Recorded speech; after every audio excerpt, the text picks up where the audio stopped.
কেশবপুর বিএনপির দ্বিবার্ষিক কাউন্সিল সভাপতি আজাদ, সম্পাদক রাজ্জাক, সাংগঠনিক কবির ও সুমন। আপনারা দেখছেন সমাজের চিত্র টিভি সংবাদ। যশোর কেশবপুর থেকে মোহাম্মদ জাকির হোসেনের পাঠানো ভিডিও তথ্যচিত্রে দেখুন বিস্তারিত।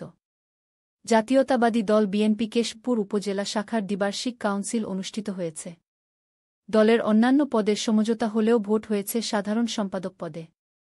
এ পদে 2 জন প্রতিদ্বন্দ্বিতা করেন। তারা হলেন কেশবপুর উপজেলা বিএনপির বর্তমান কমিটির সিনিয়র যুগ্ম আহ্বায়ক প্রভাষক আব্দুর রাজ্জাক, কেশবপুর উপজেলা বিএনপির বর্তমান কমিটির যুগ্ম আহ্বায়ক মাসুদুজ্জামান মাসুদ। 28 সেপ্টেম্বর কেশবপুর আবু শারাফ সাদেক অডিটোরিয়ামে সকাল 9:30 থেকে বিকাল 3টা পর্যন্ত বিরতিহীনভাবে ভোট চলে। মোট 781 জন ভোটার, এর মধ্যে ভোট প্রদান করেন 750 জন, বাতিল হয়েছে 7টি ভোট। আব্দুর রাজ্জাক 650টি, নিকটতম মাসুদুজ্জামান মাসুদ 3 ভোট এবং আরেক প্রার্থী নির্বাচন থেকে সরে গেলেও তিনি 8 ভোট পেয়েছেন। সাধারণ সম্পাদক পদে বিজয়ী হয়েছেন প্রভাষক আব্দুর রাজ্জাক।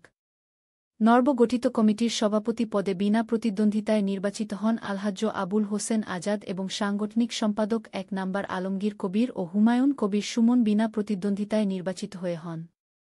নির্বাচন কমিশনার এর দায়িত্ব পালন করেন জেলা বিএনপির সদস্য সচিব ও প্রধান নির্বাচন কমিশনার সৈয়দ সাবেরুল হক সাবু, জেলা বিএনপির যুগ্মাহ্বায়ক ও নির্বাচন কমিশনার দেলোয়ার হোসেন খোকন, জেলা বিএনপির আহ্বায়ক কমিটির সদস্য ও নির্বাচন কমিশনার মুনির আহমেদ সিদ্দিকী বাচ্চু, হাজী আনিছুর রহমান মুকুল।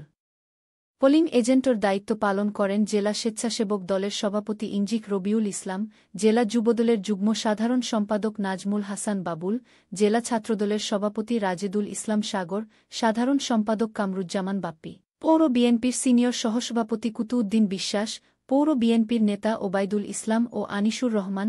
প্রার্থীদের পক্ষে ইউনিয়ন বিএনপির সাংগঠনিক সম্পাদক বৃন্দ উপস্থিত ছিলেন। সমাজের চিত্র টিভি সংবাদের সাথে থাকার জন্য ধন্যবাদ। পরবর্তী সংবাদ শোনার আমন্ত্রণ রহিল।